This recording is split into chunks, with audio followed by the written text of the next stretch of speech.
Hello and welcome to 5 for the Future for the week of October 9th.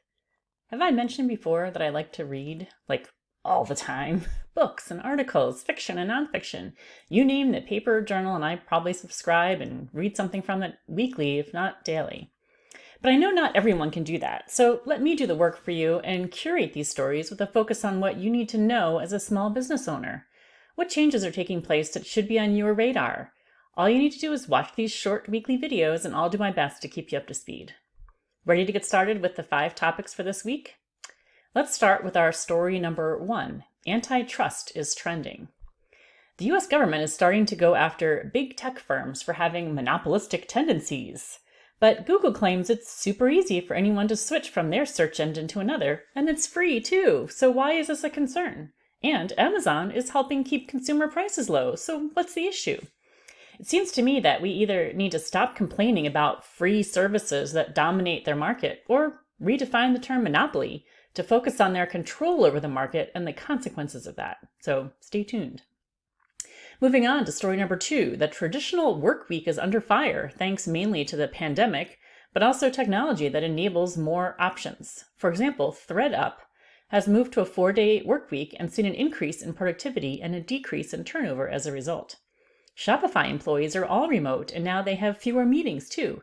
The company removed 12,000 regularly occurring meetings from calendars and started No Meeting Wednesdays. Employees are happier, and the company is seeing an increase in revenue. Other trends include using AI to aid in productivity, insisting on 15-minute meetings to force productive conversations, and moving from meetings and emails back to the good old-fashioned phone call for some communication needs. How is your small business adapting as your employees see stories like this in the news? What are some ways that you can add some flexibility to work schedules? And with that, let's move on to story number 3. Is it human or is it AI? New updates to ChatGPT allow you to have a conversation with the chatbot rather than typing and reading responses. You can also share images and it can answer questions, show it the inside of your fridge and ask for recipe ideas. Talk to it about your key stressors. Well, maybe don't go so far with the emotional discussions. And it's not just ChatGPT. Amazon is making Alexa more chatty and eliminating the need to say its wake word. Does that mean it's always listening?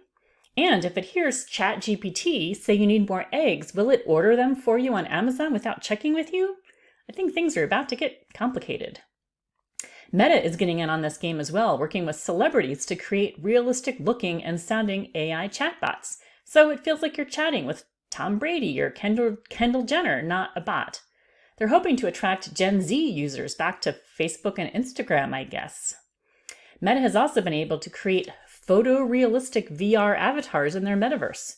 Apparently they are scarily lifelike and based on scanning technology to match your face. But do they have legs? I don't know the answer to that. Things are moving fast in the world of chatbots. Imagine where we'll be by this time next year. In a very anachronistic kind of way, this strangely reminds me of commercials from my childhood for cassette tapes by Memorex. The claim was that music recorded on their cassette tapes sounded so real you wouldn't be able to tell. Is it live or is it Memorex? No idea what I'm talking about? You must be younger than me. Check out the video link in the chat to learn more about Memorex. And moving on to story number 4, trends in cities and towns. Some small towns are being transformed in a good way, like the rural West Virginian town where a still facility is being changed into a battery factory that uses iron to charge batteries in a unique new way. And some small towns are being transformed in a not so good way, like the farm towns that rely on Tyson Foods and other monopolistic meat processors that are shutting down plants due to high costs and slipping demand.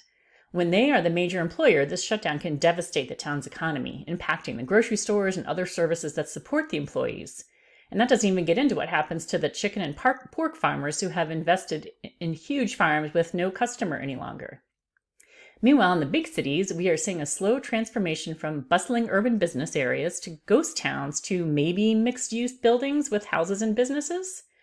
And the ideal is the 15-minute city, not to be confused with the 15-minute meeting from earlier.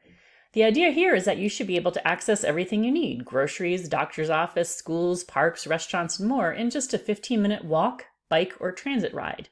This builds tight-knit communities and lessens our dependence on cars and their greenhouse gases.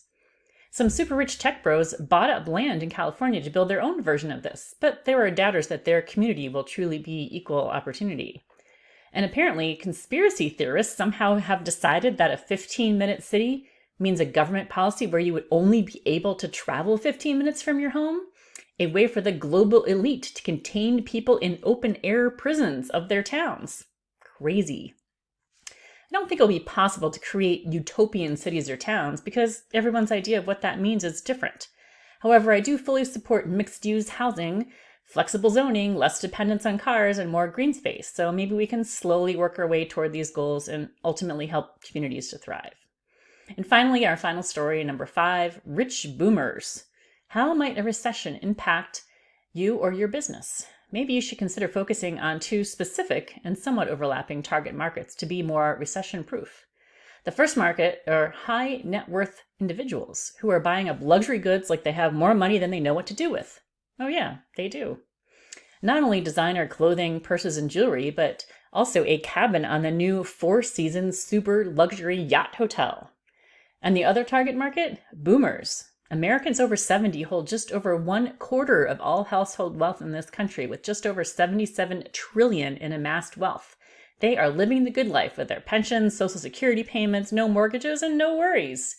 Consider who you or your end customers are serving.